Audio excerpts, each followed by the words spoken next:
Hello, everyone. I hope you're doing great.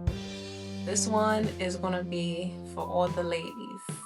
I hope you're feeling beautiful. On the topic of beauty, I never liked or believed in the idea of there being the most beautiful woman in the world.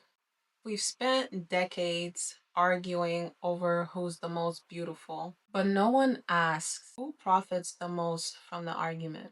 Ranking beauty will always turn into competition and make someone feel like they're losing, even when they're not. There shouldn't be climbing over other women to stand taller because beauty isn't a ladder, it's being chosen, desired, and approved of, a conditioned measurement of worth. When worth depends on outside confirmation, comparison becomes almost automatic, and competition becomes the new way to feel secure. But this is part of our reality, no matter how much some of us dislike it. So, how do we navigate it in a healthy way? Start by understanding this. Comparison creates permanent dissatisfaction.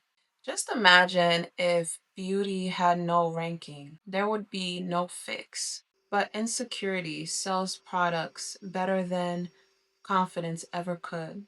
If beauty only exists when someone else feels smaller, then it was never powered to begin with. So why compete in a system that's designed to keep women distracted from their real strength? It isn't weakness when you refuse to compete. It's a strategic withdrawal from a game that never intended for women to win.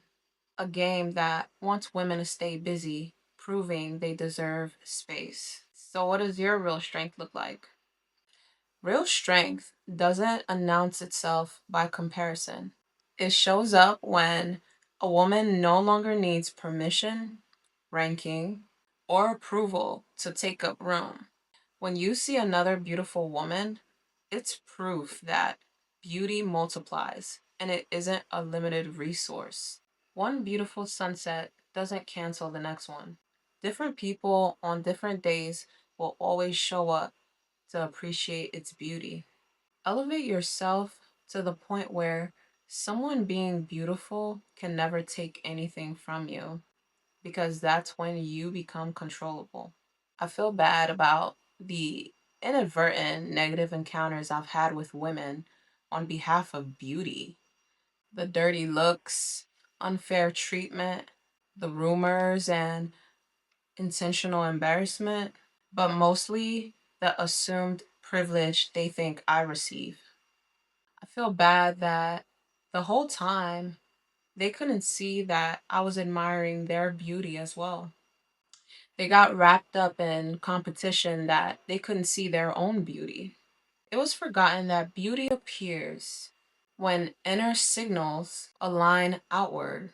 That peace softens the face. Confidence changes your posture.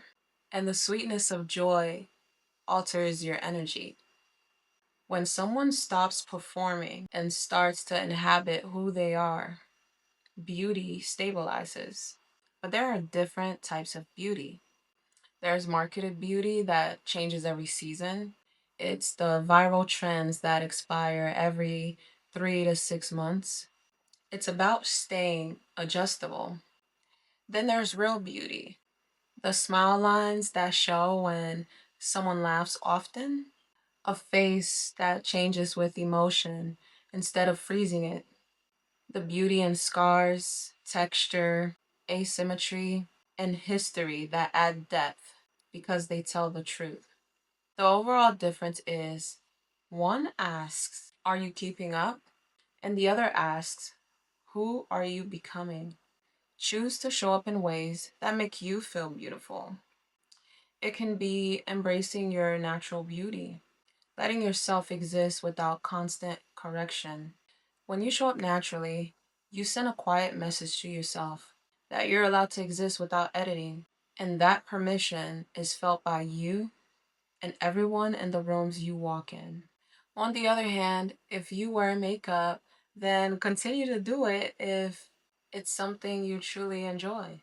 Makeup can only decorate your beauty, Remember, confidence is the feeling of safety within yourself. Makeup can trigger it, but it doesn't create it. The driving force of all of this is to choose yourself, weaken the system of competition. Certain social platforms, rooms, and conversations thrive on ranking. Curate your exposure by using your discernment and taking a step back.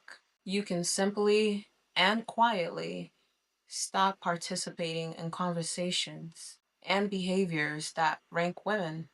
Refusal doesn't have to be loud in order to be effective.